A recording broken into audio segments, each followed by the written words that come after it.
Hello guys, कैसे हैं आप सभी लोग। आई होप आप सभी लोग बहुत अच्छे हैं। सो डियर, यहाँ पर हम रीडिंग को स्टार्ट करेंगे। आप मेरे चैनल पर पहली बार आए तो रिक्वेस्ट करूंगी सब्सक्राइब करें मेरे चैनल को। टॉपिक गाइस आप लोग का ये लेने वाले हैं कि आपके जो पर्सन हैं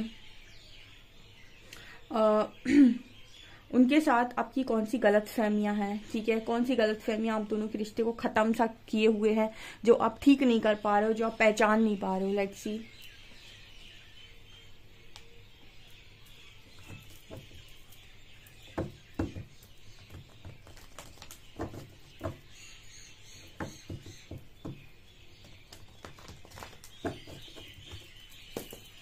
प्लीज गाइड कीजिए एंजल्स, कौन सी ऐसी गलतफहमियां हैं जो मेरे व्यूअर्स और उनके पार्टनर्स के रिश्ते को खत्म किए हुए हैं और वो समझ नहीं पा रहे हैं। Please guide me.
क्या आप लोगों की कनेक्शन में प्रॉब्लम है गाइस? ठीक है, क्या प्रॉब्लम है आपके कनेक्शन में?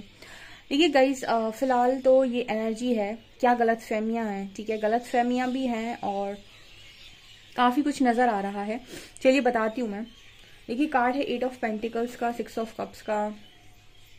देखिए ऐसा है, रिश्ता दो लोगों का है तो मेहनत दो लोग करेंगे। ठीक है, अपने वो सीसॉ तो देखा ही होगा। ठीक है, सीसॉ को बैलेंस करना पड़ता है ना। तो उसी तरीके से अगर आपको अपनी लाइफ में आप दोनों को रिलेशनशिप अच्छा सा चलाना है तो आपको दोनों तरफ से बैलेंस करना होगा। अब एक तरफ से कोई पूरा जोर लगा दे दूसरी तरफ वाले को मतलब ही नहीं है। तो आपने देखा होगा सीसॉ की क्या हालत होती है। ठीक है, तो कहने का मतलब है बैलेंस बहुत इंपॉर्टेंट है। यहाँ पर प्रॉब्लम क्या है कि एफर्ट्स नहीं लगाना चाहता कोई। 8 ऑफ पेंटिकल्स ये दिखा रहा है मेहनत तो करो अपने कनेक्शन पे। अब कनेक्शन तो कितना भी खूबसूरत हो, लेकिन कनेक्शन में अगर मेहनत ही नहीं करोगे, कनेक्शन में एफर्ट्स ही नहीं लगाओगे तो वो चलेगा कैसे? अब एफर्ट्स लगाने का मतलब क्या है? एक ज्यादा लगा रहा है, एक लगा ही नहीं रहा है, बिल्कुल उस सीसॉ की तरह। ठीक है, जब एक ज्यादा लगा देगा तो वो पूरा प्रेशर यहाँ है तो वो ऊपर, वो पूरा नीचे बैठ जाएगा एंड वो पूरा ऊपर हो जाएगा। ठीक है, तो कहने का मतलब ये है कि एंजल्स यहाँ पर मैसेज दे रहे हैं कि गलतफहमी तो बाद में है, पहले कनेक्शन पे काम करना पड़ता है। और कनेक्शन में काम करने के लिए कनेक्शन की दोनों लोगों को इक्वली कद्र होनी चाहिए, जिसमें से हो सकता है एक को कद्र हो, एक तैयार हो एक्स्ट्रा काम करने के लिए, पर एक इतना आलसी है कि कुछ करना ही नहीं चाहता है। ठीक है। दूसरा कार्ड यहाँ पर आया है 4 ऑफ वॉन्ड्स का, 10 ऑफ पेंटिकल्स का। देखिए दूसरा गलतफहमी का कारण आपकी फैमिली, आपके पार्टनर की फैमिली है। दोनों की फैमिली में से किसी ने आप लोगों को पूरी तरीके से अलग किया हुआ है। फैमिली एक बहुत बड़ा रीजन है आप दोनों के सेपरेशन का या गलतफहमी का। देखिए पार्टनर जो बहुत ही ज्यादा लॉजिकल माइंडसेट के जो लोग होते हैं वो दिल की आवाज तो वैसे भी कम सुनते हैं, और फैमिली एक बहुत बड़ा मेजर रोल प्ले करती है उनकी लाइफ के अंदर, कि वो वैसे भी मैनिपुलेटर्स के साथ फंस जाते हैं, तो वो लोग उन्हें मैनिपुलेट कर लेते हैं। यहाँ पर आपके जो पर्सन है ये फैमिली के द्वारा मैनिपुलेट हो जाते हैं, या फिर फैमिली या उनकी खुद की family, I don't know, but यहाँ पर दो फैमिली मैरिज के कार्ड आए हैं जो आपकी लाइफ में आप दोनों के कनेक्शन में गलतफहमी का कारण बने हुए हैं। ओके ये दोनों ही कार्ड्स ये बता रहे हैं कि ये चीजें गलतफहमी का कारण बनी हुई हैं आपके कनेक्शन में।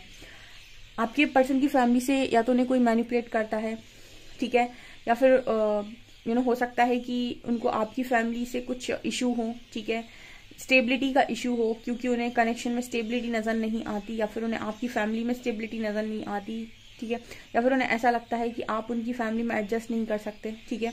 बट यहाँ पर ये भी एक गलत फहमी है। देखिए ये भी एक मैसेज दे रहा है एंजल्स के द्वारा मेरे को, कि हमेशा जब कनेक्शन दो लोगों का होता है ना, तो राय भी दोनों की होनी चाहिए, ठीक है। जैसे एक पार्टनर क्या है, एक पार्टनर ने अंदाजा लगाया कि सामने वाले को मेरी जरूरत नहीं है, अब सामने वाले ने भी मुंह नहीं खोला कि मुझे तेरी जरूरत है, रुक जा, ठीक है, तो वो सामने जो पहले वाला था उसने जो सोचा उसने उस चीज पर एक्शन ले लिया, ठीक है, और वो अपनी लाइफ और वो इस व्यक्ति की लाइफ से चला गया, ठीक है। अब वो जो दूसरा वाला व्यक्ति है वो अगर सही समय पर मुंह खोल देता अपना और कह देता कि हाँ मेरे को भी तेरी जरूरत है और मुझे तेरी जरूरत है और मैं तेरे साथ खुश हूँ, तो सही रहता, लेकिन उसने मुंह नहीं खोला। मतलब कहने का क्या है, मतलब कि क्लियर बात की जाती है, ठीक है। और हमेशा ही डिसीजन जब ले रहे हो ना, तो ऐसा नहीं कि लो डिसीजन सामने वाले के मुंह पर मार दो, उससे पूछो तो कि उसके मन में क्या है, ठीक है। जैसे मान लीजिए यहाँ पर एक मैसेज निकल कर आ रहा था कि आपके पर्सन ने सोचा कि फैमिली में स्टेबिलिटी नहीं है, या फिर फैमिली नहीं मानेगी, या फिर फैमिली की दिक्कत होगी, आप फैमिली में एडजस्ट नहीं कर पाएंगे। तो उन्होंने क्या आपसे पूछा कि आप फैमिली में एडजस्ट कर पाएंगे या नहीं? क्या उन्होंने आपसे पूछा कि आपकी फैमिली मानेगी या नहीं?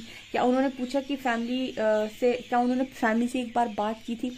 बिना एक्शन लिए आप कैसे ये सोच रहे हैं कि ऐसा हो जाएगा और ऐसा हो जाएगा, और आपने एक्शन उस चीज पर नहीं लिया जो चीज आपको करनी, मतलब कर्म करने से पहले ही ये सोचना कि पता नहीं होगा या नहीं, ये तो बेवकूफ़ी है। जैसे यहाँ पर भी बहुत सारे लोग ऐसे कमेंट सेक्शन में आ जाते हैं जो जानना चाहते हैं कि ये चीज़ होगी या नहीं होगी। जैसे बहुत सारे लोग जानना चाहते हैं रियूनियन होगा तो मैं इनवर्क करूँ या तो मैं मेहनत करूँ, अगर होना ही नहीं है रियूनियन तो वो पहले जानना चाहते हैं कि डेस्टिनी में क्या लिखा है, ठीक है।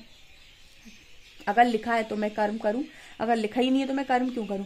परमात्मा ये कहते हैं कि तुम कर्म तो करना स्टार्ट करो, क्या पता तुम्हारे कर्म की निष्ठा, सच्चाई, ईमानदारी देखकर तुम्हारा भाग्य ही बदल जाए आने वाले समय में, जो चीज तुम्हारे लिए लिखी नहीं थी वो भी तुम्हें मिल जाए।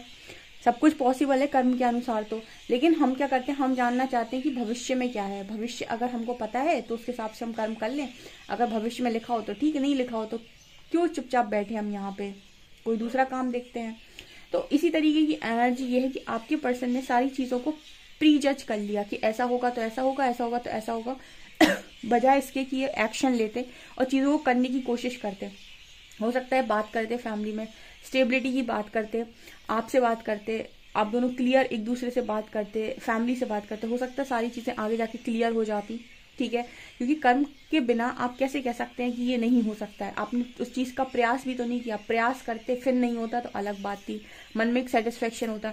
आपने काम ही नहीं किया और पहले ही बोल दिया कि कुछ नहीं होने वाला वो तो फिर ऑब्वियस सी बात है कुछ नहीं होगा। तो सबसे पहली गलतफहमी का तो कारण यही है कि आप लोगों ने एफर्ट्स नहीं लगाए। अब आप हो सकता है आपने लगाए हों, आपने जरूरत से ज्यादा लगा दिए, उनने बिल्कुल भी नहीं लगाए। यहाँ पर कार्ड है हर्मिट का एंड एस ऑफ पेंटिकल्स का। देखिए तीसरा कारण तो ये है कि आपके पार्टनर की स्पिरिचुअल अवेकनिंग चल रही है। अवेकनिंग तो ये है कि ये तो फिर परमात्मा की कॉलिंग हो गई कि परमात्मा ही आप दोनों को अलग किए हुए हैं, उन्हें अवेकन करना था उस व्यक्ति को, इस वजह से सेपरेशन में डाल दिया तो गलतफहमियां क्रिएट हो गई, ठीक है। हर काम के पीछे एक उद्देश्य होता है और उद्देश्य का पूरा होना बहुत ज़रूरी होता है। तो यहाँ पर एक उद्देश्य ये भी नज़र आता है कि आप लोगों को सेपरेशन में रखने का, कि आपकी अवेकनिंग की जाए, आपको जागृति दी जाए। बहुत सारे लोग जागृति का मतलब समझ गए कि पार्टनर के बारे में जान गए, ट्विन फ्लेम, कार्मिक, सोलमेट, तो हो गई जागृति। ये नहीं है जागृति का मीनिंग, ठीक है, बिल्कुल नहीं है अवेकनिंग का मीनिंग ये। जब तक आप सेल्फ को नहीं जाने, ठीक है, जब तक आपको खुद को नहीं पहचाने और सेल्फ पर आपने फोकस करना स्टार्ट नहीं किया, तब तक आप जागृति क्या, आप बिल्कुल नहीं जागे, आप 0.1% भी नहीं जागे, ठीक है। जिस दिन से आपकी सारी चीजें आपसे शुरू होकर आप पर खत्म होने लगे, उस दिन सोचना कि आप जाग गए हैं, ठीक है। तो ये चीज़ें हैं। यहाँ पर एस ऑफ पेंटिकल्स का कार्ड है। सब लोग कमिटमेंट चाहते हैं यहाँ पर, या फिर वो देना चाहते हैं या नहीं, आप पाना चाहते हैं या नहीं, ठीक है, बट एक कमिटमेंट के पीछे सब भाग रहे हैं, ठीक है। कमिटमेंट तक पहुँचने का जो प्रयास, ऑब्वियसली बात है, यहाँ पर जब भी आपको कोई चीज़ चाहिए तो उस चीज़ के लिए आपको मेहनत करनी पड़ती है। यहाँ पर एस ऑफ पेंटिकल्स ये दिखा रहा है कि जैसे आपका पर्सन है वो आपसे कमिटमेंट चाहता है, या आप उससे कमिटमेंट चाहते हैं, या फिर आपको देनी है या उसको देनी है, तो उसके लिए आप दोनों को अपने एफर्ट्स लगाने पड़ते हैं, ठीक है। यहाँ पर अगेन वही बात हो गई कि कोई पहले से एफर्ट लगाना नहीं चाहता। यहाँ पर हर्मिट की एनर्जी ये दिखा रही है कि अवेकनिंग कराने के लिए तैयार है, सारी चीज़ों कराने के लिए तैयार है, पर एक दूसरे से बात करके एक दूसरे के साथ चीज़ों को शेयर करने के लिए लोग तैयार नहीं है। यहाँ पर ऐसा मैसेज आ रहा है, ठीक है। देखिए आपका इंसान जो भी है बहुत घमंड में, रेबेल का कार्ड है उस तरफ, ओशो ज़हन में, तो बहुत सारे लोगों के लिए तो गलतफहमी का कारण है ईगो, ठीक है। यहाँ पर किसी ने तो किया है, आपके पार्टनर की तरफ से हुआ है या आपकी तरफ से हुआ है। एंड उसके बाद साइलेंट बिहेवियर दे दो। साइलेंट बिहेवियर का मतलब है कि गुस्सा भी दिखा ले, अब प्यार दोनों के मन में है, लेकिन ईगो भी भाई बहुत बड़ी चीज़ है, ईगो भी संभलना चाहिए। चलो ठीक है, ईगो संभल गया। अब साइलेंस का भी कार्ड है, साइलेंस के साथ साथ कंपैरिजन का भी कार्ड है, यानी कि यहाँ पर कई कारण है गलतफहमी के। एक तो बातचीत सबसे बड़ा कारण है कि बातचीत ही नहीं करते हो। जब कुछ बोलोगे नहीं, बताओगे नहीं, समझाओगे नहीं, समझोगे नहीं, सुनोगे नहीं, तो कहाँ से चीज़ें ठीक होगी, ठीक है। तो आपके जो पर्सन है वो इतने घमंड में रहते हैं कि बात ही नहीं करते हैं, तो जब बात ही नहीं करेंगे तो चीज़ें ठीक नहीं होंगी। कंपैरिजन का कार्ड है, हमेशा कंपेयर करते रहना, मेरी खुशी इसके साथ है या उसके साथ है, इसके साथ है या उसके साथ है। ऐसा व्यक्ति जो ये सोचता रहता है इसके साथ खुश हूँ या उसके साथ खुश हूँ, वो खुश रह कब रहा है, ना वो आज खुश है ना कल खुश हो सकता है, क्योंकि वो तो हमेशा कंपेयर कर रहा है। वो एक पर्टिकुलर चीज़ में खुशी ढूंढ नहीं पा रहा है, उसको हमेशा चॉइस चाहिए कि इसमें खुश रहना है या इसमें खुश रहना है, ठीक है। तो हमेशा कंपैरिजन चलता है इस कनेक्शन। आप या तो अपने पार्टनर को लोगों से कंपेयर करते फिरते हो, या फिर आपके पार्टनर आपको लोगों से कंपेयर करते फिरते हैं। सो आप कंपैरिजन एक बहुत बड़ा वो कहते हैं किसे कारण है आपके कनेक्शन में गलतफहमी का, ठीक है। क्योंकि कनेक्शन में कंपैरिजन नहीं होना चाहिए। कंपैरिजन का मतलब हो गया कि आप तुलना कर रहे हैं, और तुलना का मतलब हो गया कि आप इज्जत नहीं करते सामने वाले की, या वो आपकी नहीं करते आप उनकी नहीं करते, वो आपकी कदर नहीं करते आप उनकी कदर नहीं करते। कंपेयर कौन करता है? कंपेयर वो करता है जो आपको अपने आप से अलग समझे, जो आपको अपने जैसा समझे और अपना ही माने, जो ये मानकर जिंदगी जिए कि आप उसके अपने हैं। वो आपको कभी कंपेयर नहीं करेगा। आपके पेरेंट्स कंपेयर नहीं करते होंगे, ठीक है। आप उनके लिए जैसे हैं वैसे अच्छे हैं, लेकिन अगर कोई आपको कंपेयर कर रहा है इसका मतलब वो आपसे अपने आप को अलग मानता है, ठीक है। और दो लोग जब साथ में रह रहे होते हैं तो उनको ऐसा मानना होता है कि वो दोनों एक ही है, ना कि वो अलग अलग हैं, ठीक है। यहाँ पर ये एनर्जी आ रही है। तीसरा कार्ड यहाँ पर आया है क्वीन ऑफ शॉर्ट्स का। मतलब यहाँ पर कुछ लोगों के लिए ये भी है कि गाइस थर्ड पार्टी इशू हो सकता है, किसी कर्मा में हो सकते हैं आपके पर्सन, ठीक है। या फिर ऐसा हो सकता है कि आपका कंट्रोलिंग बिहेवियर इस पर्सन को परेशान करता है, ठीक है। फिलहाल मुझे 5 ऑफ कप से थर्ड पार्टी की एनर्जी आ रही है, जिसकी वजह से इस पर्सन ने अपने आप को रजिस्ट किया हुआ है, और ये एक बहुत बड़ा कारण है आपकी लाइफ में, आपके कनेक्शन में गलतफहमी। क्योंकि थर्ड पार्टी जब भी कनेक्शन में आती है तो ऑब्वियसली बात है गलतफहमी तो होनी ही है। गलतफहमी उस केस में तब नहीं होती जब आप अनकंडीशनल लव में निकल जाओ और इस चीज़ से फर्क पड़ना ही आपको बंद हो जाए कि वो आएगा या नहीं आएगा, वो थर्ड पार्टी से क्या है, खुश है, दुखी है, जो भी है। आपको जब इन चीज़ों से मतलब खत्म हो जाएगा तो आपको इन चीज़ों से फर्क पड़ना बंद हो जाएगा और आप अनकंडीशनल लव में चले जाएंगे। तो ये गलतफहमी इस तरीके से खत्म की जा सकती है, लेकिन ये बहुत मुश्किल काम है। नेक्स्ट है वे हमारे पास let go of control issue. देखिए कोई तो कंट्रोल करता है इस कनेक्शन को, या तो आप या तो आपके पार्टनर, ठीक है, कंट्रोल करते हैं इस कनेक्शन को। तो यहाँ पर एंजल मैसेज दे रहे हैं कि कंट्रोल इशू के कारण गलतफहमी बनी हुई है। न्यू लव, कुछ लोग ऐसे हैं जो आपके पर्सन हो सकते हैं, आपकी हमेशा नई की तलाश में रहते हैं। वही कंपैरिजन, ये अच्छा नहीं है। कोई नया मिल जाए और बहुत परफेक्ट मिल जाए, ये अच्छा नहीं है। कोई नया मिल जाए और बहुत परफेक्ट मिल जाए, तो ऐसे भी यहाँ पर लोग हैं, या तो आप करते ये काम या आपका पार्टनर करता है कि हमेशा एक नए इंसान की तलाश में रहता है। वेडिंग, कुछ लोगों के लिए शादी भी कारण हो सकती है कि आप ऑलरेडी किसी मैरिज में इन्वॉल्व हैं और आप किसी ऐसे इंसान के पीछे भाग रहे हैं जो ऑलरेडी किसी और के साथ है, या फिर आप में से कुछ लोगों के पार्टनर की हो सकता है मैरिज हो गई हो, ठीक है, आप उसके बारे में इस तरीके से पूछने की कोशिश कर रहे हैं, गलत फहमी, ठीक है, तो मैरिज यहाँ पर एक कारण हो सकता है। एंड केमिस्ट्री, ठीक है, तो there is a strong magnet attraction here. So आप में से कुछ लोगों के लिए ऐसा हो सकता है कि आपके जो पर्सन है, या तो उन्हें आपके साथ केमिस्ट्री फील नहीं होती, आपको उनके साथ केमिस्ट्री फील नहीं होती, ठीक है। केमिस्ट्री फील होने का मतलब है वही कंपैरिजन का कार्ड है। कंपैरिजन अगर कनेक्शन में हो रहा है, इसका मतलब है कनेक्शन चलेगा ही नहीं। अगर आप तुलना कर रहे हो कि ऐसा नहीं है, ये ऐसा होता तो अच्छा होता, ऐसा नहीं है, ये ऐसा होता तो अच्छा होता, ठीक है। देखिए, सबके अंदर बैड हैबिट्स हैं, गुड हैबिट्स हैं, तो आप किसी के गुड हैबिट्स से ही सिर्फ प्यार नहीं कर सकते, उसके अंदर की बैड हैबिट्स को भी आपको एक्सेप्ट करना होगा और उसको चेंज करने की कोशिश करनी होगी। तो यहाँ पर अगर आप कंपेयर करते हैं कि कोई बहुत अच्छा परफेक्ट इंसान, चाहे आप हो चाहे आपका पार्टनर, कि आपकी तरफ आए, तो पहले खुद परफेक्ट बनना पड़ेगा, ये तो प्रकृति का नियम है, ठीक है। सो कंपैरिजन का कार्ड ये दिखा रही है कि कंपैरिजन की एनर्जी है यहाँ पर, जो इस कनेक्शन में एक गलत फहमी को क्रिएट किए हुए है कि आप लोगों को ऐसा लगता है कि आपकी और इसकी जोड़ी अच्छी नहीं है। परमात्मा जो जोड़ियां बनाते हैं ना, वही परफेक्ट होती हैं, ठीक है, क्योंकि उनको पता है कि कौन सी जोड़ी सही है। लेकिन इंसान अपनी बुद्धि लगा के सारी काम को खराब करता है, ठीक है, और फिर परमात्मा को दोष देता है। मैंने कई ऐसे लोगों को देखा है, सारा काम खुद खराब करेंगे और ईश्वर को जाके दोष देंगे, तुमने सारा खराब कर दिया काम। अब इस पर्सन की जब अवेकनिंग होगी ना, तो ये पर्सन भी दोष देंगे परमात्मा को कि मेरे साथ ऐसा क्यों किया, वैसा क्यों किया, जबकि खुद के गुण नहीं देखेंगे कि मैंने क्या क्या किया है। यहाँ पर एनर्जी निकल कर आ रही है। सो गाइज, आपसे कितना रेजोनेट कर रही है कमेंट सेक्शन में जरूर बताएं। वीडियो पसंद आए तो लाइक जरूर करें, चैनल पर पहली बार आए तो सब्सक्राइब जरूर करें। Thank you guys.